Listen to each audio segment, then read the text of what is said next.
صلی اللہ علی محمد صلی اللہ علیہ وسلم۔ قید میں ڈالوں گی اور اس کو نعوذ باللہ ذلت آمیز زندگی گزارنے پہ مجبور کر دوں، اس کو میرا کہنا ماننا پڑے۔ اب اگلی حضرت یوسف علیہ السلام کی دعا سے یہ واضح ہوتا ہے کہ جب انہوں نے دیکھا تو وہاں سے معلوم یہ ہوتا ہے کہ قال رب السجن احب الی مما يدعوننی الیہ، انہوں نے کہا میرا اللہ مجھے تو پھر ایک طرف جو قید خانہ ہے وہ زیادہ بہتر ہے، ان کی طرف جو ہے مجھے گناہوں کے لیے بلا رہی ہے۔ اصل میں علماء نے لکھا کہ وجہ کیا تھی کہ جب وہ روٹی چھوٹی دعوت شعوت کھا بیٹھی حیران ہو گئیں اور دیکھ کے مجبوری امراض رضی، تو انہوں نے بھی کہنا شروع کر دیا کہ دیکھو تمہاری مالکہ ہے اور میں ایک بڑے حسب نسب کی عورت ہے، تم اپنی مالکہ کی بات مان لو، کوئی بات نہیں، تم اس سے تعلق رکھ۔ تو وہ بھی اس کے کہ بھئی آخر روٹی کھائی ہے، کچھ تو وہ حلال کرے نا، کچھ تو اس کی فیور کرے نا بیچارے۔ تو حضرت یوسف علیہ السلام نے کہا کہ رب السجن احب الی، لیکن یاد رکھو احب یہاں افل تفضیل ہے لیکن اپنے معنی میں نہیں ہے، یہاں ہے احون البلیتین کہ یا اللہ دو مصیبتیں ہیں، ایک طرف قید خانہ بھی مصیبت اور ایک طرف ان کے گناہوں کے جو ارادے ہیں وہ بھی مصیبت ہے، اور میرا اللہ اگر آپ نہیں پھیریں گے تو میں انسان ہوں، کب تک میں ان کے فتنوں سے بچوں؟ اگر آپ نے مجھے نہ پھیرا، اگر آپ نے مجھے نہ بچایا تو یہ کمال ہوتا ہے نبوت کا کہ عصمت بھی ہے لیکن خوف بھی ہے، تقاضائے بشریت بھی ہے، کیونکہ اگر وہ بشری قوتیں اور بشری خواہشات دل میں ہوں ہی نہ تو پھر مقام کیسے بنتا ہے؟ اس لیے اللہ کا پیغمبر کہتا ہے کہ مولا اگر آپ نے مجھے نہ پھیرا تو ہو سکتا ہے کہ میں بھی اس غلطی میں پڑ جاؤں اور اکن من الجاہلین، اور میں بھی جاہلوں میں سے ہو جاؤں، کیونکہ گناہ جب بھی آدمی کرتا ہے گناہ جہالت کی دلیل ہے، گناہ علم کی دلیل نہیں ہوتا۔ گناہ جب بھی ہوتا ہے تو جہالت، چاہے بندہ کتنا پڑھا لکھا کیوں نہ ہو، اس وقت گویا اس کا علم ختم ہو جاتا ہے، وہ جہالت کا مرتکب ہو۔ تو یہ ایک تفسیر مبارک ہے جو جمہور نے، علماء نے اور اکثر مفسرین نے یہ تفسیر فرمائی ہے، لیکن بعض علماء نے اس پہ ایک عجیب اشکال کیا ہے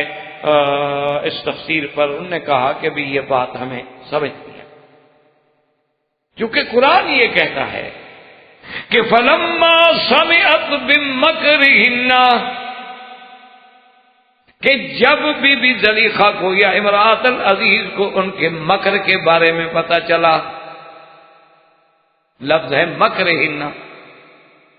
اچھا آگے یہی آپ لفظ ابھی قرآن کی آیت پڑھیں کہ وَإِلَّا تَصْرِفْ عَنِّي كَيْدَهُنَّ، کہ میرا مولا اگر آپ نے ان کے مکر کو، قید بمانا مکر، اگر ان کے مکر کو آپ نے نہ پھیرا تو ہو سکتا ہے کہ میں بھی الجھ جاؤں۔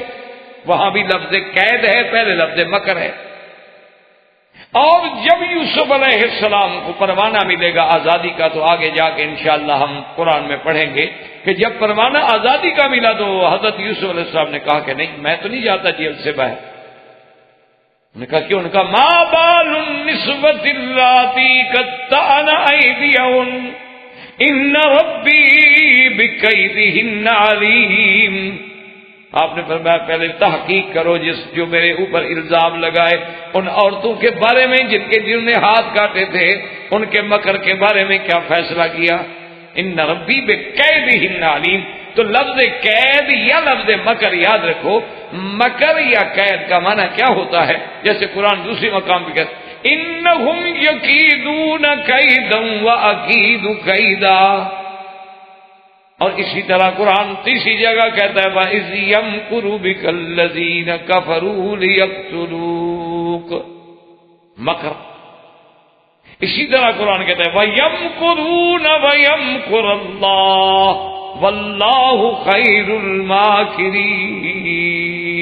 تو اب بات کو سمجھیں کہ مکر کا معنی ہوتا ہے کہ کسی خفیہ طریقے سے کسی کو نقصان پہنچانا یا کسی چیز کا بڑے خفیہ انداز سے کہ دوسرے کو پتہ نہ چلے۔ مکر تو تب ہے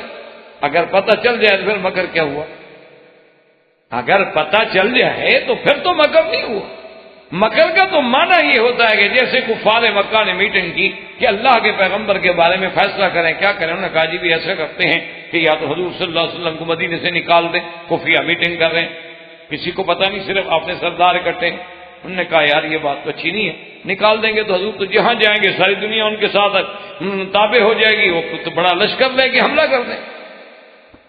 انہوں نے کہا اچھا ایسا کرتے ہیں کہ حضور صلی اللہ علیہ وسلم کو قید کر دیں۔ کہا جی بات قید کر دو گے تو لوگ آپ کے دیوانے اور پروانے خاموش بیٹھیں گے۔ انہوں نے کہا اچھا قتل کر دیں۔ تو اب تجویز ہوئی تھی، یہ سب کچھ خفیہ طریقے سے ہو رہا ہے۔ انہوں نے کہا ایسا کرو کہ ہر قبیلہ ایک نوجوان دے، مسلح ہو کے آ جائے، حضور صلی اللہ علیہ وسلم کے گھر پہ گھیرا ڈال لے، اور جب آپ تشریف لائیں گے بعد ہم حملہ کر دیں گے، حضور پاک شہید ہو جائیں گے۔ اور اگر بنو ہاشم نے مطالبہ بھی کیا تو 60 قبیلے سے لڑ تو سکتے نہیں، ہم کہیں گے ٹھیک ہے جی دیت لے لیں، چلو کر لیں۔ تو یہ ہوتا ہے مکر، کہ کسی کو خفیہ طریقے سے، کسی خاص خفیہ انداز سے کہ کسی دوسرے کو پتہ نہ چلے۔ جیسے کہ ایک صحابی رضی اللہ تعالی عنہ، حضور نے فرمایا کہ من یاتینی بخبر القوم، کون ہے جو جا کے دشمن کے لشکر سے خبر لے کے آئے، احوال لے کے آئے؟ صحابی آئے، انہوں نے کہا حضور میں لے آؤں گا لیکن مجھے اجازت دیں گے آپ؟ انہوں نے فرمایا کس بات کی اجازت؟ اس نے کہا حضور پر خبر ایسے تو نہیں آ سکتی نا، مجھے آپ کے بارے میں تو کچھ باتیں کرنی پڑیں گی ایسی کہ جو وہ سمجھیں گے میں آپ کا مخالف ہوں۔ تو آپ نے فرمایا ہاں اجازت۔ بھئی آخر کسی سے حال معلوم کرنا ہے تو اگر میں یہ کہوں گا کہ میں حضور صلی اللہ علیہ وسلم کا عاشق ہوں، وفادار ہوں، مجھے میرے ساتھ کون بات کرے گا؟ حضور نے فرمایا تو یہ ہوتا ہے مکر۔ اب قرآن میں ہر جگہ لفظ یا مکر کا آیا ہے یا قید کا آیا ہے، یا مکر یا قید میں مکر ہننا، قید ہننا، قید ہننا۔ تو اگر کوئی آدمی کسی کے حسن و جمال کو دیکھ کر مبہوت ہو جائے، یعنی آدمی ایسے سامنے آئے جمال دیکھ کے حیران ہو جائے اور ہاتھ کاٹ بیٹھے، تو اس میں مکر کون سا ہے بھائی؟ یہ تو آپ یوں کہہ سکتے ہیں کہ بھی مدہوش ہو گئے، یوں آپ کہہ سکتے ہیں کہ جی وہ بے ہوش ہو گئے، یوں آپ کہہ سکتے ہیں کہ جی وہ اس کے جمال میں ایسے کھوئے، ایسے کھو گئے کہ انہیں پتہ نہیں لگا کہ وہ چھری اپنا سیب کاٹ رہی ہے یا ہاتھ کاٹ رہی ہے۔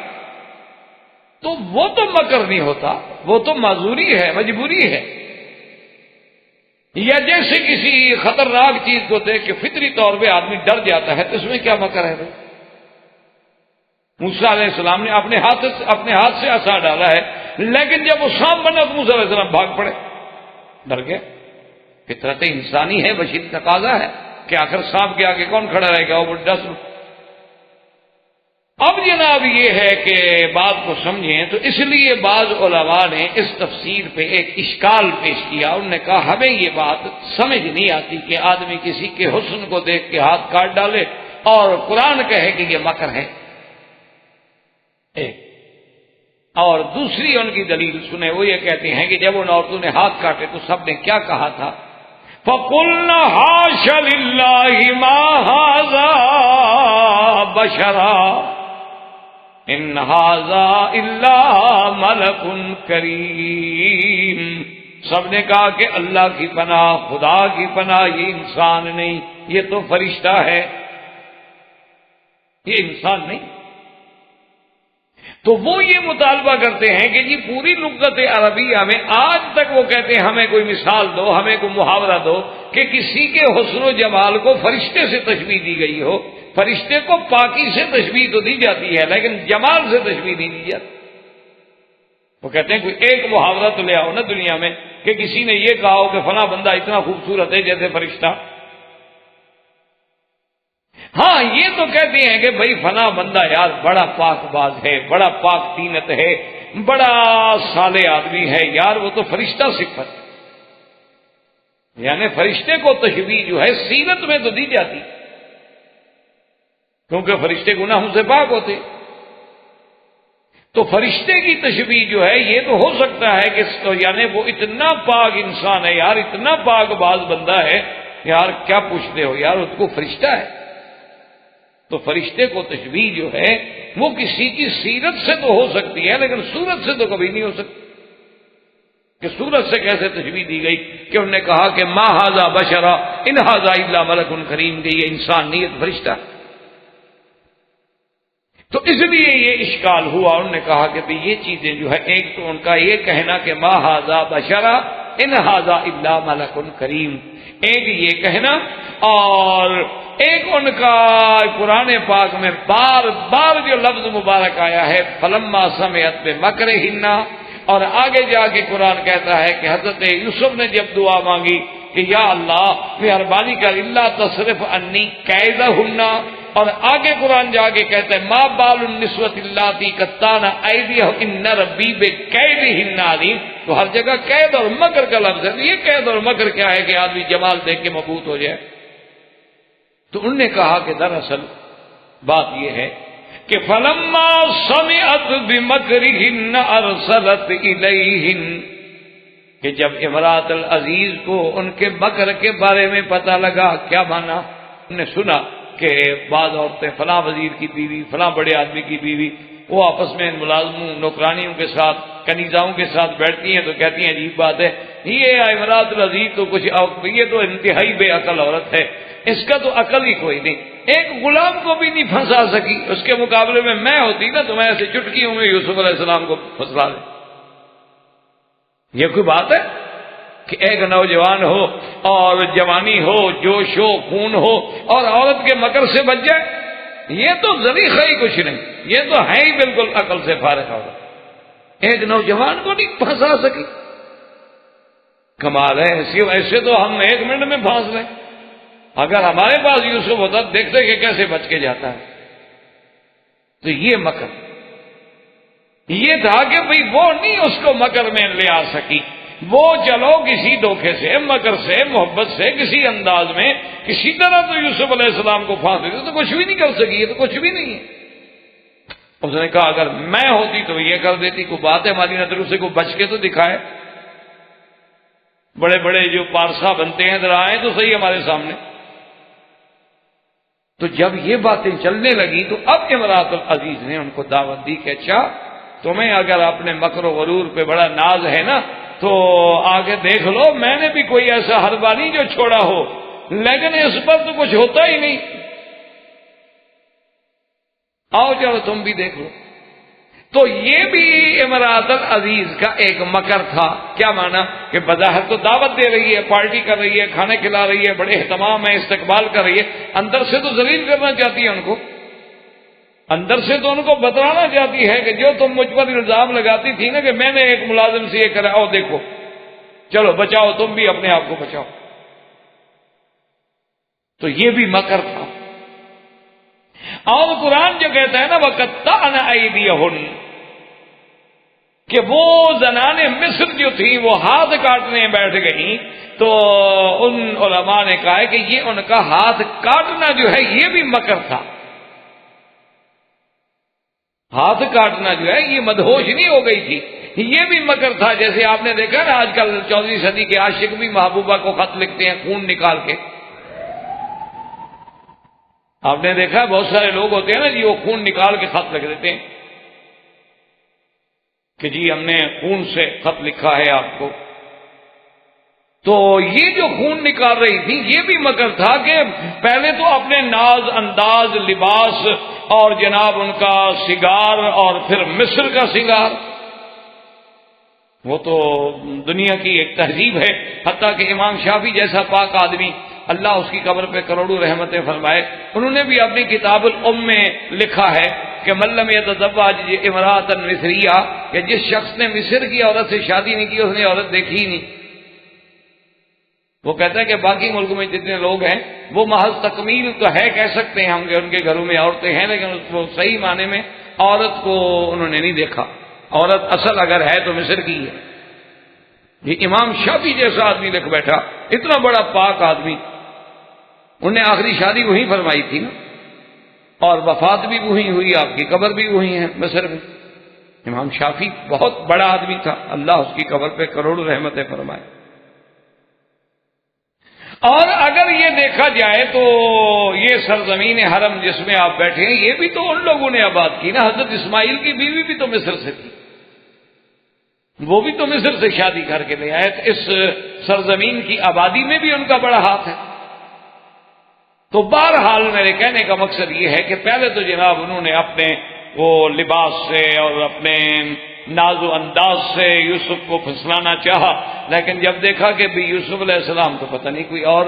شخصیت ہیں کہ اس کو نہ تو ہمارا حسن مروب کر رہا ہے، نہ ہمارے نخرے اور ناز انداز مروب کر رہا ہے، انہوں نے کہا چلو آخری حربہ استعمال کرو، وقطعنا ایدیہن، انگلیوں پہ چھریاں پھیر دی، کہا یوسف اب بھی تم نے اگر ہماری طرف توجہ نہ کی نا ہم خودکشی کر دیں۔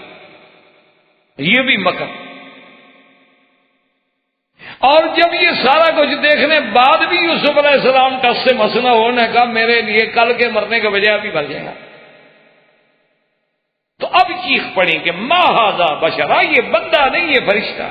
یہ اتنا پاک سیرت ہے کہ یہ تو کوئی فرشتہ زمین پہ اترا ہے، انسان ہے ہی نہیں۔ اگر یہ انسان ہوتا تو ہمارے داؤ سے بچ کے نہ جاتا،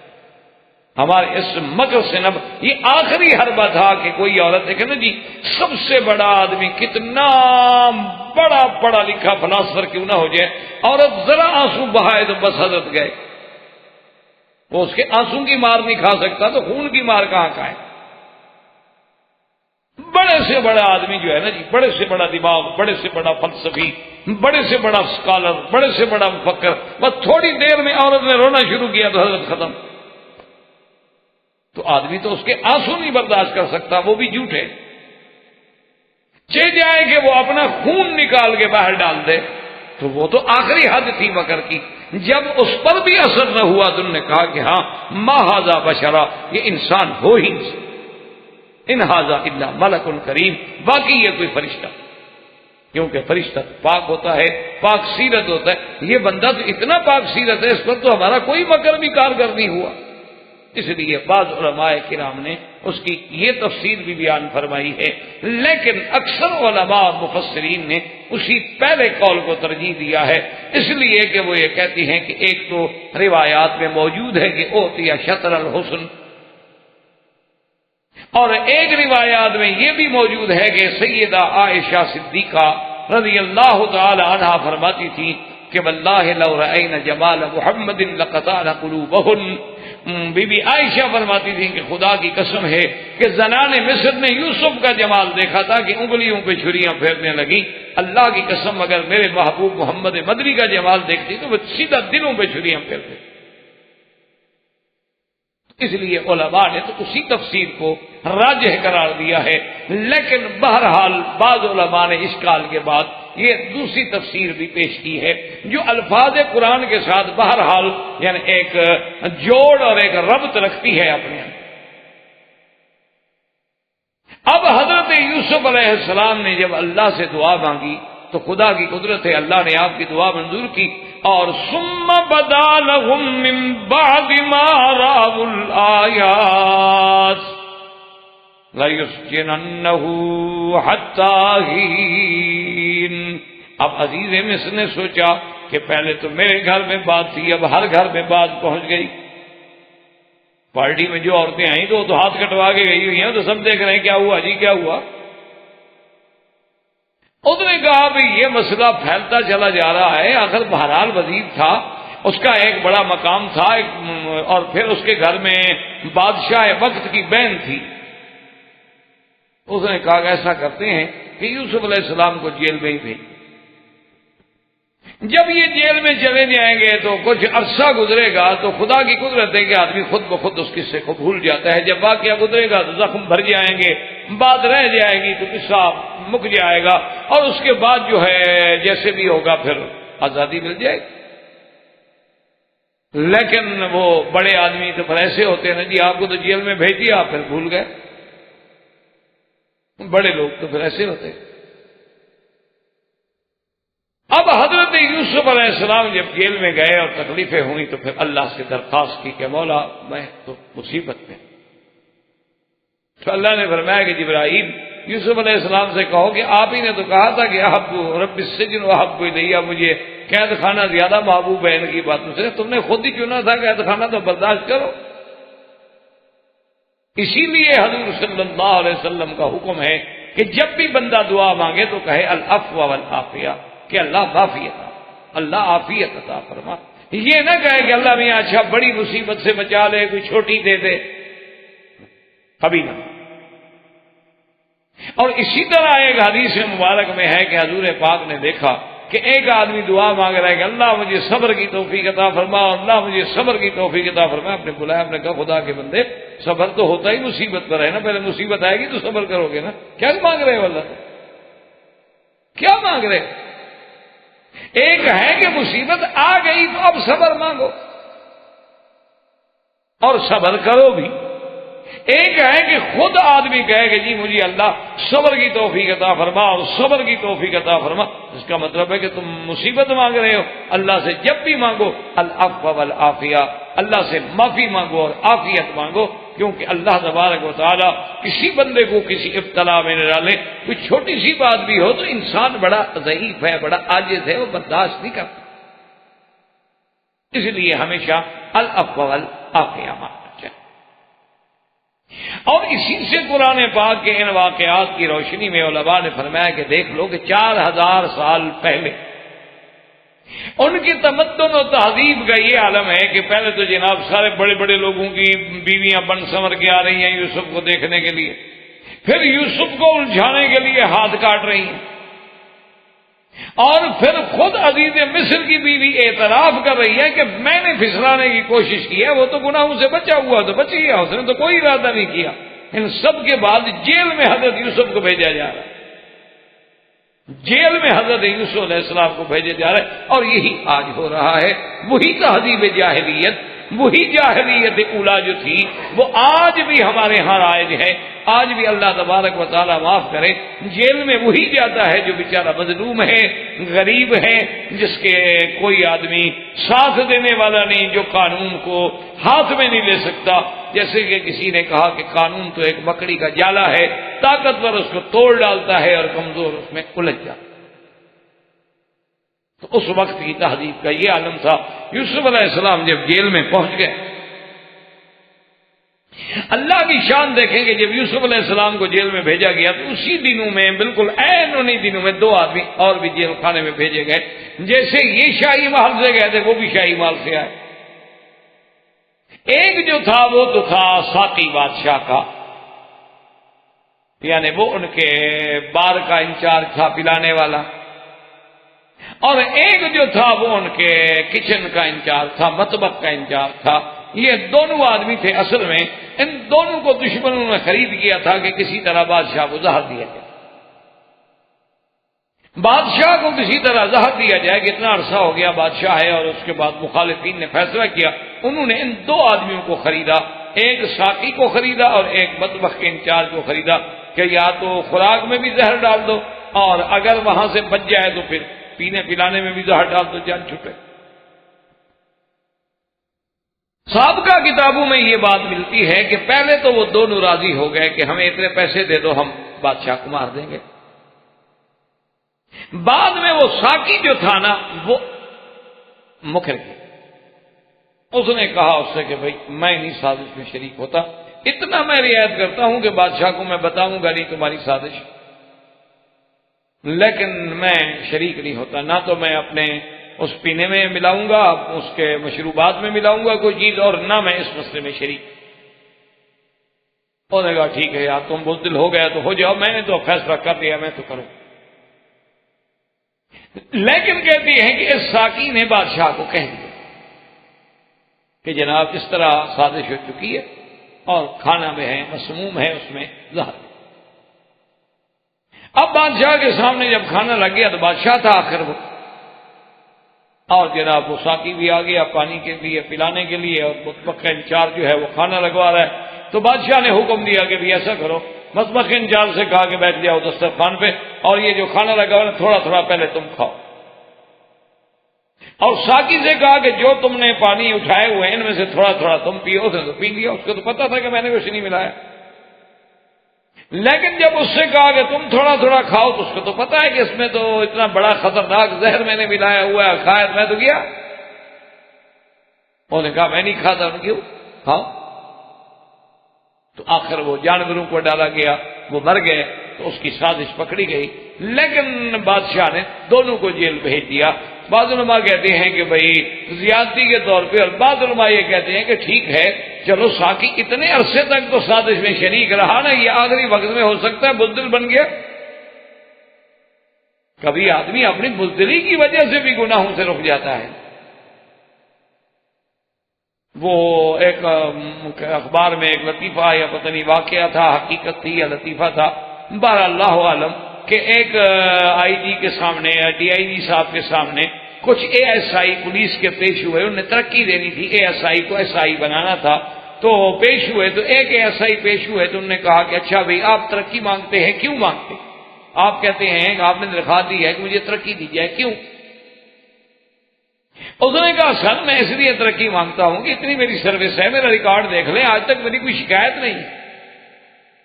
میں نے کبھی کسی کو شکایت کا موقع نہیں دیا، میں نے کبھی رشوت نہیں کھائی، ایک پیسہ حرام نہیں کھایا، میں نے کبھی ڈسپلن نہیں توڑا، اور بالکل پولیس رولز کے مطابق میں نے ڈپٹی کی ہے، تو اب مجھے ترقی نہیں دیں گے تو کس کو ترقی دیں گے؟ میں حقدار ہوں۔ تو ڈی آئی جی صاحب نے بڑے غور سے دیکھا، اس نے کہا دو باتیں، ایک بات یہ ہے کہ معلوم یہ ہوتا ہے کہ تم بغیرت ہو، اور دوسری بات یہ ہے کہ تم بزدل۔ اس نے کہا وہ کیسے؟ اس نے کہا یہ کیسے ہو سکتا ہے کہ دنیا کے سارے افسر جو ہیں تم پر راضی رہیں، تمہارے خلاف کسی نے بھی شکایت نہیں لکھی، جو بھی افسر ہے اس نے لکھا ہے کہ بڑے اچھے ریمارکس دیے ہیں کہ بڑا اچھا ہے، بڑا اچھا ہے، بڑا اچھا ہے، تو معلوم یہ ہوتا ہے کہ تم کو بغیرت قسم کے آدمی اپنے افسران کو کی عورتیں شورتیں سپلائی کرتے ہوگے، اس لیے وہ خوش رہتے ہیں، ہمیشہ تمہیں اچھے مارک دیتے رہے۔ یہ کیسے ہو سکتا ہے کہ کوئی بندہ بھی کسی سے ناراض نہ ہو؟ انسان ہے، اس سے اگر 10 افسر گزرے ہیں کوئی تو بگڑ جاتا ہے نا۔ اور دوسری بات میں نے کہا بزدل ہو، تم نے رشوت اس لیے نہیں کھائی کہ شریف آدمی ہو، گناہ سمجھتے ہو، تم اس زہر کو ہضم کرنے کی طاقت نہیں رکھتے، رشوت کھانے کے لیے بھی تو بہادر آدمی چاہیے نا جو اس کو ہضم کر سکے۔ تم کمزور بندے ہو، ڈر کے مارے تم نے نہیں کھائی، اس لیے تمہیں ترقی کے بجائے میں ہیڈ کانسٹیبل بناتا ہوں، ریولٹ کرتا ہوں۔ انہوں نے کہا پولیس میں رہنے کے بعد ایسا آدمی میں نے زندگی میں پہلا دیکھا ہے کہ جس کے کریکٹر رول میں کوئی نوٹ بھی نہ ہو، یہ کوئی بات ہے؟ یہ کیسے ہو سکتا؟ کیونکہ یہ رشوت جو ہے زہر ہے، اس کو ہضم کرنا آسان تھوڑا ہوتا ہے، اس کے لیے بھی بڑے بڑے حوصلوں کی ضرورت ہے۔ تو اس لیے علماء نے لکھا ہے کہ ان سارے حالات کے باوجود بادشاہ نے ان دونوں کو جیل میں بھیج دیا کہ ابھی کچھ ہو جائے، اب تم کمزور پڑ گئے، تم نے ایک راز کھول دیا، پہلے تم شریک کیوں ہوئے؟ تو بہرحال دونوں جیل میں چلے گئے۔ اب جب جناب دونوں جیل میں آئے حضرت یوسف علیہ السلام کی خدمت میں، تو انہوں نے کہا کہ حضرت یوسف علیہ السلام، اب نے دیکھا نا جی، اچھا علماء کہتے ہیں یہ حضرت یوسف کے پاس کیوں آئے؟ تو اس کی ایک وجہ تو علماء نے یہ بیان کی ہے کہ ایک ہی سیل تھا نا جی، تھے تو شاہی خاندان سے قیدی بن کے آنے والے، تو ان کو ایک ہی جگہ رکھا گیا، باہر کے ایک ہو تو آپس میں ملیں گے اور کہا جائے۔ اور بعض علماء نے یہ لکھا کہ یوسف علیہ السلام کا جمال، یوسف علیہ السلام کا حسن، یوسف علیہ السلام کی سیرت و کردار، اور جیل میں آ کر بھی عبادت اور اللہ کے ساتھ لگاؤ، اللہ کا ذکر، اور کسی کے ساتھ بھی برائی نہ کرنا، ہر بندے کی خبر گیری کرنا، کوئی بیمار ہے عیادت فرما رہے ہیں، کوئی رو رہا ہے تسلی دے رہے ہیں، ہمدردی کر رہے ہیں اس کے ساتھ، یہ چیز جو تھی اس نے ان کو مجبور کیا کہ وہ یوسف علیہ السلام کے گرویدہ ہو گئے، اور کبھی کبھی آ کر یوسف علیہ السلام سے عجیب عجیب باتیں بھی پوچھا کرتے تھے اور یوسف صاحب بھی بتا دیتے۔ تو اب آئے، انہوں نے کہا جی ہم نے خواب دیکھا۔ وَدَخَلَ مَعَهُ السِّجْنَ فَتَيَانِ قَالَ أَحَدُهُمَا إِنِّي أَرَانِي أَعْصِرُ خَمْرًا وَقَالَ الْآخَرُ إِنِّي أَرَانِي أَحْمِلُ فَوْقَ رَأْسِي خُبْزًا تَأْكُلُ الطَّيْرُ مِنْهُ نَبِّئْنَا بِتَأْوِيلِهِ إِنَّا نَرَاكَ مِنَ الْمُحْسِنِينَ۔ دو نوجوان آئے، انہوں نے کہا کہ یوسف علیہ السلام ہم نے خواب دیکھا ہے۔ ایک نے کہا کہ انی ارانی اعصر خمرا، عاصر اسار کہتے ہیں نچوڑنا، کسی چیز کو نچوڑنا۔ اب شراب تو نہیں نچوڑا جاتا نا، نچوڑا تو انگوروں کو جائے گا، اس سے شراب نکلے گا، تو جب معال شراب ہے تو اس لیے کہا میں شراب نچوڑتا ہوں۔ انی ارانی اعصر خمرا، کہ میں ان چیزوں سے نچوڑ کے بادشاہ کے لیے جامع شراب تیار کر رہا ہوں. وقال الآخر، اور دوسرے نے کہا انی ارانی احمل فوق راسی خبزا، کہ میں نے سر پہ روٹی اٹھائی ہوئی ہے، کھانا لگایا ہوا ہے، اور تاکل الطیر منہ، پرندے جو ہیں وہ اڑ اڑ کے اس کھانے کو کھا رہے ہیں. نبئنا بتاویلہ انا نراک من المحسنین، کہ یوسف علیہ السلام آپ مہربانی کر کے ہم دونوں کے خواب کی تعبیر بتلائیں. اچھا، اس میں بھی علماء کے دو قول ہیں. بعض علماء یہ فرماتے ہیں انہوں نے خواب شاب دیکھا ہی نہیں تھا، ایسے بات بنائی کہ چلو یوسف علیہ السلام کا امتحان تو کر. اور بعض علماء کہتے ہیں کہ نہیں، انہوں نے خواب دیکھا. اب حضرت یوسف علیہ السلام نے فرمایا، انہوں نے کہا کہ ٹھیک ہے، بڑی اچھی بات ہے. قال لا یاتیکما طعام ترزقانہ الا نبأتکما بتأویلہ قبل ان یأتیکما ذالکما مما علمنی ربی انی ترکت ملت قوم لا یؤمنون باللہ وهم بالآخرة هم كافرون واتبعت ملة آبائي إبراهيم وإسحاق ويعقوب ما كان لنا أن نشرك بالله من شيء ذلك من فضل الله علينا وعلى الناس ولكن أكثر الناس لا يشكرون يا صاحبي السجن أأرباب متفرقون خير أم الله الواحد القهار. اب دیکھیں شان پیغمبری کہ موقع ملا تو فوراً اپنی توحید کی دعوت میں کہ اب یہ بندے آئے ہوئے ہیں، خواب دیکھ کے تعبیر لینا چاہتے ہیں، مجھے موقع مل گیا. انہوں نے کہا دیکھو پہلے بھی تو میں تم کو تمہارے توام آنے سے پہلے بتلا دیا کرتا تھا کہ کیا آئے گا، کیا ہوگا، کیا ملے گا، کیا ساری چیزیں. اللہ نے مجھے یہ علم عطا فرمایا ہے اور میں نے وہ ملت ہی چھوڑ دی، وہ قوم چھوڑ دی، وہ جماعت چھوڑ دی ان کا اللہ کی توحید پہ ایمان نہیں. اور میں تو ابراہیم، اسحاق اور یعقوب کی پیروی کرنے والا آدمی ہوں. اور ان سب کا دین کیا تھا؟ ما کان لنا نشرک باللہ. اور پھر اس کے بعد دیکھیں جناب کتنے پیار سے اللہ کا پیغمبر تبلیغ. یاد رکھیں کہ دعوت دینا جو ہے، کسی کو دین کی دعوت دو تو اس کا بھی اسلوب ہے ادعو الی سبیل ربک بالحکمت والموعظۃ الحسنہ، کہ بڑی حکمت کے ساتھ، دانائی کے ساتھ، موعظہ حسنہ کے ساتھ کسی کو بلائیں. اگر آپ کسی کو فوراً سختی سے کہیں گے، ڈانٹیں گے تو بات کون سنے گا؟ آج کے دور میں تو بچہ اولاد بات نہیں سنتی تو کوئی دوسرا کیا.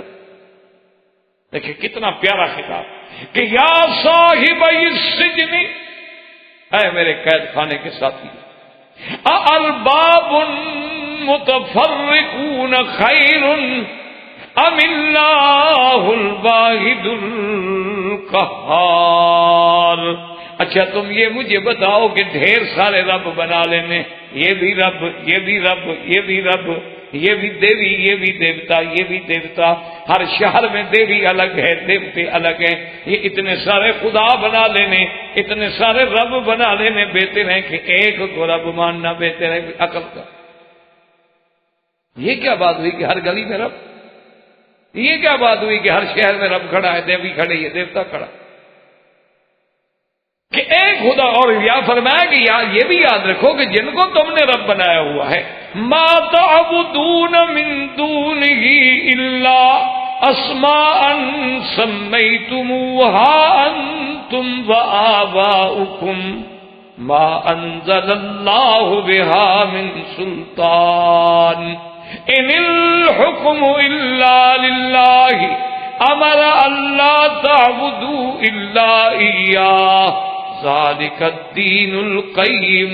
ولکن اکثر الناس لا یعلمون. اور فرمایا کہ جن کو تم نے خدا بنایا ہوا ہے یہ تو تم نے نام رکھے ہوئے ہیں، کسی کا نام لات ہے، منات ہے، عزا ہے، حبل ہے، کسی کو داتا کہتے ہو، کسی کو مشکل کشا، کسی کو حاجت روا، کسی کو غریب نواز، کسی کو دینے والا، کسی کو لینے والا، کسی کو انداتا، یہ سب تم نے نام رکھے ہوئے ہیں، اللہ نے تو حکم نہیں دیا۔ اللہ نے فرمایا کہ ان کو تم کہو داتا کو، اللہ نے تمہیں حکم دیا ایک مشکل کشا بلا، سب تمہارے رکھے ہوئے نام ہیں، جیسے پہلے بت پرستوں نے نام رکھے تھے، آج بھی اللہ کو چھوڑ کے غیروں کی عبادت کرنے والوں نے بھی نام بنائے ہوئے کہ جی یہ فلاں مشکل اگر پڑ جائے تو فلاں بزرگ کے پاس جاؤ، یہ فلاں مصیبت پڑ جائے تو پھر فلاں کے پاس جاؤ، یعنی واقعی بزرگوں نے بھی آگے باقاعدہ، جیسے آپ ڈاکٹروں نے تقسیم کیا ہوا ہے نا کہ یہ گلے کا ڈاکٹر ہے، پیٹ کا، پیروں نے بھی تقسیم کی، ان کے بھی ماشاءاللہ مختلف کام ہوتے ہیں۔ اچھا عورت بیمار ہو تو پھر فلاں پیر کے پاس جاؤ، اور جانور بیمار ہو تو پھر فلاں پیر کے پاس لے جاؤ، اور بعض پیر تو ماشاءاللہ سانپوں کے بھی پیر ہیں، آپ کے انڈیا میں مزار ہے وہاں سانپ کٹھے ہوتے ہیں۔ انا للہ و انا الیہ راجعون، اللہ ہدایت دے، اب تو دعا کر سکتے ہیں اور تمہارے پلے میں کوئی، تو ساری آپ نے دعوت کی، توحید کا سبق دیا، سبق دینے کے بعد پھر ان کو خواب بتایا کہ یا صاحب السجن اما احدکما فیسقی ربہ خمرا واما الاخر فیسلب فتاکل الطیر من رأسہ۔ اب پیغمبر کی شان دیکھو کہ نام نہیں لیا، بات فرمائی، کہنے کہ ہاں تم دونوں میں سے ایک آدمی جو ہے نا وہ تو پھر اپنے عہدے پہ واپس بحال ہو جائے گا، اور وہ تو اپنے بادشاہ کو جا کے پھر وہ شراب وراب بھی پلائے گا اور سب ٹھیک ہو جائے گا، باقی رہ گیا نا دوسرا جو ہے عمل آخر، یہ نہیں کہ تم، کیوں کسی کو کیا تکلیف پہنچائے، بات کرنے کا بھی تو اندازہ ہو۔ وہ عمل آخر، وہ اور جو ہے نا فیسلب، اس کو پھانسی دی جائے، اس کو پھانسی، فتاکل الطیر من راسہ، اور جب وہ مر جائے گا پھینک دیں گے تو اس کے دماغ کو، اس کے سر کو، بھیجے کو جو ہے پرندے آ کے چھیڑیں گے اور کھائیں گے، اس کے لیے پھانسی ہے، اور ایک جو ہے وہ چلا جائے گا۔ اچھا بعض علماء کہتے ہیں نا کہ جب آپ نے یہ تعبیر سنائی نا تو وہ جس نے کہا تھا نا کہ میں نے دیکھا ہے کہ کھانا ہے میرے سر پہ اور روٹی ہے اور پردے، اور اس نے کہا جی میں نے تو خواب دیکھا ہی نہیں تھا، آپ نے تو جھوٹ بولا تھا حضرت، آپ تعبیر دے رہے ہیں۔ تو اب اللہ کے پیغمبر نے فرمایا قضی الامر الذی فیہ تستفتیان، آپ نے فرمایا جھوٹ بولا یا سچ کہا، اللہ کی تقدیر کا فیصلہ ہو گیا جو تم نے پوچھا۔ نبی کے ساتھ اگر جھوٹ بولتے ہو پھر بھی تمہاری جھوٹ کی سزا یہ ہے کہ فیصلہ جو میں نے تعبیر کی ہے یہ ہے، اور اگر تم نے باقی خواب دیکھا ہے تو پھر جو تعبیر ہو گئی وہ واقع ہو جائے گی، بات ختم ہو جائے گی۔ اس لیے آپ نے فرمایا قضی الامر، اب تو اللہ کی تقدیر کا بھی فیصلہ ہو، جو تم نے پوچھا تھا اور میں نے بتایا ہے وہ فیصلہ ہو۔ اور یہ سارا کچھ کرنے کے بعد وقال للذی ظن انہ ناج منہ اذکرنی عند ربک فانساہ الشیطان ذکر ربہ فلبث فی السجن بضع سنین۔ اور جن کے بارے میں آپ نے خواب میں تعبیر میں یہ بتایا تھا کہ تم اپنے عہدے پہ بحال ہو جاؤ گے، آپ نے فرمایا دیکھو تم اپنے عہدے پہ جا رہے ہو، کم از کم اب تم نے جا کے پھر ساقی گری کرنی ہے اور بادشاہ کی محفل میں جا کے تم نے پلانا ہے، تمہارا قرب تو حاصل ہو گیا، برات بھی تمہاری ہو گئی، اور بادشاہ خود تمہیں اسی وظیفے پہ بلا رہے ہیں، تو اب ایک میرا کام بھی کرنا کہ کم از کم بادشاہ سے یہ تو کہنا کہ تمہارے ملک میں یہی انصاف ہے کہ جنہوں نے چھیڑا، جنہوں نے مکر کیا، جنہوں نے بہلایا پھسلایا وہ تو گھروں میں عیش کریں، اور جو گناہوں سے بچا، جنہوں نے تمہارے شاہی گھرم کی عزت کی حفاظت کی، اس کو بے گناہ جیل میں ڈال دیا۔ کوئی عقل کی بات؟ تو کم از کم ان کو اپنے اس زمانے میں ایک بات یاد رکھیں، ویسے بھی رب کا معنی جو بطور لغت کے ہوتا ہے پالنے والا، تو اس وقت اس کا اطلاق جو ہے کسی سردار پہ، بادشاہ پہ، عام لوگوں پہ بھی ہوتا تھا، جیسے اب بھی مثلا کبھی کبھی محاورات میں آتا ہے کہ بھی یہ عورت کیا کام کرتی ہے، تو آگے لکھتے ہیں ربۃ البیت، یہ گھر کی تربیت کی، یعنی نوکری نہیں کرتی، یا لکھ دیتے ہیں دکتورہ ہے یا فلاں ہے یا فلاں ہے، اگر وہ بیچاری کوئی کام نہیں کرتی کہیں گے ربۃ البیت، یہ گھر کی مربیہ ہے، تو اس کو بھی اچھا اسی طرح کہتے ہیں رب الدار، یہ اس حویلی کا مالک ہے۔ لیکن اب حضور نے حکم دے دیا کہ کسی غلام کو یہ نہ کہا کرو عبدی، کیونکہ سب اللہ کے بندے، اور اسی طرح جو ہے کوئی آدمی اپنے مالک کو یہ نہ کہے ربی، بلکہ اس کو اپنا نام لے کے پکارے، کیونکہ سب اللہ کے بندے ہیں اور کوئی کسی کا رب نہیں ہے۔ لیکن اس دور میں اس لفظ کا اطلاق جائز تھا۔ اچھا خدا کی شان ہے، جب انساہ الشیطان ذکر ہو، وہ چھوٹ کے آ گیا، شیطان نے اس کے دل و دماغ سے یہ بات ہی نکالی۔ اچھا ویسے بھی اللہ معاف فرمائے، جب آدمی کا کام ہو جائے تو کون یاد کرے؟ وہ تو چھوٹ گیا، عہدہ بھی مل گیا، اقتدار بھی مل گیا، بادشاہ کی محفل میں بھی آ گیا۔ اچھا پھر کام بھی کھانے پلانے والا، کام بھی ڈپٹی بھی ایسی دینت پلانے کے بعد ویسے اچھے ہوش والے بھی بے ہوش ہو جاتے ہیں، یہ کیا یاد رکھتا بدبخت؟ کام بھی ایسا تھا نا۔ فَأَنْسَاهُ الشَّيْطَانُ ذِكْرَ رَبِّهِ، اور بعض علماء کہتے ہیں کہ اس کا ضمیر یوسف کی طرف راجع ہے کہ یوسف علیہ السلام اپنے خدا کو بھول بیٹھے اور اس کو پیغام دے بیٹھے۔ بعض علماء یہ کہتے ہیں کہ بھئی یوسف علیہ، کیوں یہ بھی شیطان نے وسوسہ ڈالا کہ بھئی وہ ایسی بات کر بیٹھے، ورنہ جب اللہ نے کنویں سے نکالا تو مالک نے، اور تمہیں بچایا تو مالک نے۔ اسی لیے ایک آدمی آیا نا جی، تو وہ کہنے لگا حضرت یوسف علیہ السلام سے، کہتے ہیں وہاں کا جو جیلر تھا نا جی، وہ حضرت یوسف سے اتنا متاثر ہوا کہ آگے کہنے لگا، کہتے یوسف مجھے تو آپ سے محبت ہو گیا، خدا کے لیے میرے ساتھ محبت نہیں کرنا۔ یوسف علیہ انہوں نے کہا حضرت کیا بات؟ انہوں نے کہا واللہ ہے میرے دل میں آپ کی اتنی محبت ہے، اتنی عقیدت ہے کہ میرے بس میں ہو تو میں تو ابھی آپ کو جیل سے نکال دوں، لیکن میں جیلر ہوں، میں نکال تو نہیں سکتا، البتہ یہاں جتنی سہولتیں آپ کو دے سکتا ہوں نا وہ آپ کو ملیں گی۔ لیکن آپ محبت سے کیوں؟ آپ نے فرمایا پہلے میری خالہ نے مجھ سے محبت کی تو مجھ پہ چوری کا الزام لگایا گیا، پھر اس کے بعد جناب میرے بھائیوں نے آ کے ابے کے سامنے محبت کا اظہار کیا تو جا کے مجھے جناب کنویں میں ڈالا، پھر ایک امراۃ العزیز تھی، اس نے بھی مجھ سے محبت کی، جس نے جیل بھجوا دیا، تم اور محبت کر کے مجھے کہاں پہنچانا چاہتے ہو؟ انہوں نے فرمایا مجھے تو محبت راس ہی نہیں آئی کسی کی، میرے ساتھ جس نے محبت کی ہے میں محبت کا ڈسا ہوا تو ہوں، اور میں نے کیا جرم کیا ہے؟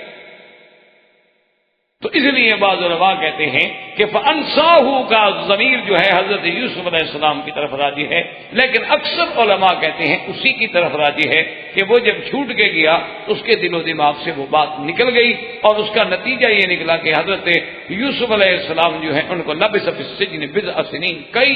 سال جو ہے وہ جیل میں رہنا پڑا۔ اللہ تبارک و تعالیٰ کو منظور ہے انشاءاللہ زندگی باقی تو بات باقی۔ وآخر دعوانا الحمدللہ رب العالمین۔ برادران اسلام، واجب الاحترام دوستو، بھائیو، عزیز نوجوانوں، الحمدللہ دروس قصص الانبیاء علیہم السلام کے ضمن میں ہم سیدنا یوسف علیہ السلام کے قصے کو پڑھ رہے تھے، اور سیدنا یوسف علیہ السلام کا قصہ مبارک جس کو خود اللہ نے احسن القصص قرار دیا ہے، اور جس میں بہت بڑے عبر ہیں، بہت بڑے مواعظ ہیں، بہت بڑے حکم ہیں۔ سیدنا یوسف علیہ السلام کا قصہ مبارک اس مقام پہ ہم نے تقریباً چھوڑا تھا کہ جب یوسف علیہ السلام کے بارے میں زنان مصر نے مختلف باتیں کی تو ان کو عزیز مصر کی بیوی نے دعوت پہ بلایا، اور پھر یوسف علیہ السلام کو جب انہوں نے دیکھا تو اپنے ہاتھ کاٹ گئے۔ تو اب امراۃ العزیز کو ایک بات کہنے کا موقع ملا کہ یہ وہی شخص ہے جس کے بارے میں تم مجھے اپنے گھروں میں محفلوں میں بدنام کرتی ہو کہ میں ایک غلام کے حسن کا شکار ہو چکی ہوں، تم نے کیا کیا؟ بہرحال میں نے کوشش کی لیکن اس نے میری بات نہیں مانی، اور اگر یہ اسی بات پہ اڑا رہا تو پھر اس کو سزا بھگتنی ہوگی، کیونکہ وہ صاحب اقتدار تھی عزیز کی بیوی۔ اب زنان مصر نے ہر قسم کے پھر ہتھ کنڈے استعمال کیے یوسف علیہ السلام کو پھسلانے کے لیے۔ تو یوسف علیہ السلام نے اللہ سے دعا مانگی کہ یا اللہ مجھے مہربانی فرما کہ ان کے اس ظلم سے بچا لے، یہ جس طرف مجھے بلانا چاہ رہی ہیں اس سے تو پھر وہ جیل جانا بہتر، عورتوں کے قید سے، عورتوں کے جال میں پھنسنے سے تو پھر وہ جیل کی جو زندگی ہے وہ بہتر۔ اور ساتھ یہ شان پیغمبر ہے، حالانکہ اللہ کے نبی معصوم ہوتے، لیکن یہ عظمت شان پیغمبر ہے کہ کہتے ہیں کہ اللہ تصرف انی کیدہن، کہ میرے اللہ اگر آپ نے ان کے اس جال مکر کو نہ پھیرا مجھ سے، ہو سکتا ہے میں بھی بشر ہوں، انسان۔ یہ تواضع ہے اور مقام بشریت کا تقاضا۔ اللہ تبارک و تعالی نے سیدنا یوسف علیہ السلام کی دعا سن لی، اور عزیز مصر نے یہ بیٹھ کے فیصلہ کیا کہ بھئی بہرحال، حالانکہ عزیز مصر جانتا تھا کہ یوسف علیہ السلام تو معصوم ہیں، بے گناہ ہیں، لیکن چونکہ اب ایک بات چل نکلی تھی مصر میں اور بڑے گھروں میں ہر وقت اسی بات کا چرچا تھا، تو اس بات کو ختم کرنے کے لیے انہوں نے یہ سوچا کہ بہتر یہ ہے کہ کچھ عرصے کے لیے یوسف علیہ السلام کو ہم جیل بھیج دیتے ہیں۔ جب انہیں جیل بھیج دیا جائے گا تو یہ معاملہ جو ہے خود بخود ٹھنڈا ہو جائے گا اور لوگ چپ ہو جائیں گے، اگر وقت گزرنے سے زخم بھر جاتے۔ تو یوسف علیہ السلام کو بغیر کسی جرم کے اور بغیر کسی گناہ کے انہیں جیل میں بھیج دیا۔ یعنی اس سے جہاں ایک طرف یوسف علیہ السلام کی مظلومیت، تو دوسری طرف اس دور کے سرمایہ دار اور برسر اقتدار لوگوں کی ذہنیت کا بھی پتہ چلتا ہے کہ جانتے ہیں بے گناہ ہے۔ یعنی عزیز مصر خود کہہ چکا ہے اپنی بیوی سے کہ تمہاری غلطی ہے، یوسف علیہ السلام تو بے گناہ ہے۔ یہ جانتے ہوئے کہ بے گناہ ہے، لیکن ہماری عزت میں چونکہ بات ہو رہی ہے لہذا جیل بھیج دو۔ تو اس لیے علماء نے لکھا ہے کہ اقتدار پہ بیٹھنے کے بعد یہ کھیل نئے نہیں ہے، یہ بہت پرانا۔ یہ اقتدار کی کرسی ایسی چیز ہوتی ہے کہ اس پہ بیٹھنے کے بعد پھر بہت کم لوگ ہوتے ہیں جن کی اللہ حفاظت فرماتے ہیں، ورنہ وہ انصاف پہ قائم نہیں رہتے۔ اب جب یوسف علیہ السلام جیل میں بھیج دیے گئے تو ان کے ساتھ دو آدمی اور بھی اسی زمانے میں اسی وقت میں تقریباً جیل میں آئے۔ ایک بادشاہ ریان کا ساقی تھا اور ایک اس کے مخبز کا یعنی باورچی خانے کا کچن کا انچارج۔ اس کی وجہ یہ تھی کہ ان دونوں نے اصل میں مل کے سازش کی تھی کسی سے پیسے لے کر بادشاہ کو زہر دینے کی۔ سازش میں دونوں شریک تھے، لیکن بعد میں کچھ گھبرا گیا۔ وہ ساقی جو تھا جس کی ذمہ شراب پیش کرنا تھا وہ کچھ گھبرا گیا، لیکن طباخ نے کھانے کے اندر زہر ملا دی، اور جب کھانا چن لیا گیا دسترخوان پہ لگ گیا، بادشاہ جانے لگا تو ساقی کہنے لگا کہ کھانے میں زہر۔ وہ ڈر گیا، گھبرا گیا اور اس سازش پر وہ قائم نہ رہ سکا، اور یہ سوچا کہ اچھی بات یہ ہے کہ میں اس راز کو کھول دوں، بجائے اس کے کہ اور کوئی کھولے تو مجھے ایک تو یہ ہے کہ میں بچ جاؤں گا، دوسرا ہو سکتا ہے مجھے انعام و اکرام سے بھی نوازا جائے کہ میں نے اینڈ ٹائم بتا کے بادشاہ کی جان بچا لی۔ تو بادشاہ نے حکم دیا، اور جو مطبخ کا انچارج تھا اس نے کہا کہ نہیں، ساقی نے شراب میں زہر ملائی۔ بادشاہ نے حکم دیا کہ شراب سے ساقی کو پلایا جائے اور کھانے سے اس باورچی کو کھلایا۔ اب اس نے تو پی لیا، اس کو تو پتا تھا کہ شراب اس میں کوئی زہر شار نہیں ہے، لیکن جب اسے کہا گیا ابھی تم کھانا کھاؤ تو اس نے انکار کر دیا۔ جب اس کھانے کو کسی جانور کے آگے ڈالا گیا وہ مر گیا، تو تسلی ہو گئی، یقین ہو گیا کہ اس میں زہر ہے۔ لیکن بادشاہ نے یہ مناسب سمجھتے ہوئے کہ بھی سازش میں تو دونوں شریک تھے، ایک آدمی آخر وقت میں صرف اظہار کر رہا ہے، ورنہ پہلے تو دونوں اس میں رازدان تھے، دونوں کو جیت پئی۔ اب جب وہ دونوں جیل میں آ گئے، اور یہ باتیں کتاب تلمود میں بھی، تورات میں بھی اور کتب سابقہ کے روایات میں بھی باتیں موجود ہیں کہ یوسف علیہ السلام جب جیل میں گئے تو انہوں نے تو جیل کو ایک قسم کی مسجد بنا دی، کیونکہ جو اللہ والا ایک اللہ کا پیغمبر تو صبح و شام درس، تبلیغ، دعوت، ذکر، عبادت، اور ایسا ماحول بن گیا کہ ہر آدمی جو تھا جیل کا وہ دیوانہ ہو۔ اسی طرح تاریخ میں اب بھی یہ بات موجود ہے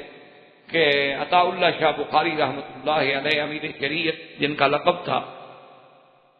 انگریزوں کے زمانے میں انہیں جیل میں بھیجا گیا تو شاہ جی رحمۃ اللہ علیہ صبح کے وقت میں قرآن شریف پڑھتے تھے، اور اتفاق سے وہ بارک جو تھی جس میں شاہ صاحب کو رکھا گیا تھا وہ سپرنٹینڈنٹ جیل جو ہے اس کی کوٹھی کی دیوار کے ساتھ ملتی تھی۔ باہر کی طرف کوٹھی تھی، اندر کی طرف بارک تھی، کیونکہ بڑے بڑے جو اہم قیدی ہوتے تھے ان کو خصوصی طور پر سیلوں میں رکھا جاتا تھا۔ تو اس کی بیگم جو ہیں اس انگریز سپرنٹینڈنٹ جیل کی بیوی جو تھی، تو وہ کبھی کبھی صبح کے ٹائم پہ جب اٹھتی تو اپنے لان میں اس کے پھول وول لگے ہوئے تھے، تو وہ صبح اٹھ کے ذرا چلتی واک شاک کرنے کے لیے، تو کانوں میں آواز جب آتی تو دیوار کے ساتھ کان لگا کے کھڑی ہو جاتی، اور شاہ جی تو اپنا اندر جیل میں بیٹھے پڑے، انہیں تو نہیں پتا کہ کوئی آدمی سن رہا ہے ادھر سے، وہ تو اوپر جیسے اس مسجد میں اوپر روشن دان ہے، اونچے اونچے روشن دان ہوتے ہیں کہ چلو ہوا شوا کا گزر ہو جائے، لیکن کوئی جیلی قیدی جو ہے وہ نکل۔ تو آخر سپرنٹینڈنٹ جیل کو پتہ چلا تو اس نے باقاعدہ اپنے حکام کو، اپنے حکام بالا کو لکھا کہ اس قیدی کو میری جیل سے نکالا جائے، اگر یہ چند دن یہاں رہا تو میری بیوی مسلمان ہوگی۔ تو آخر اللہ والوں کے اثرات تو کہ وہ ان کو جہاں بھی خدا رکھتا ہے انہیں کام تو دین کا کرنا ہے۔ تو یوسف علیہ السلام کے بھی ایسے اثرات مرتب ہوئے کہ یہ بات بھی روایات میں موجود ہے کہ سپرنٹینڈنٹ جیل آیا اور اس نے کہا کہ حضرت یوسف یہ تو میرے بس میں نہیں ہے کہ میں آپ کو جیل سے نکال دوں، لیکن بہرحال اندر جتنی آرام، سہولت اور آپ کے لیے میں خدمت کر سکتا ہوں اس میں کوتاہی نہیں کروں گا، مجھے تو آپ سے انتہائی محبت۔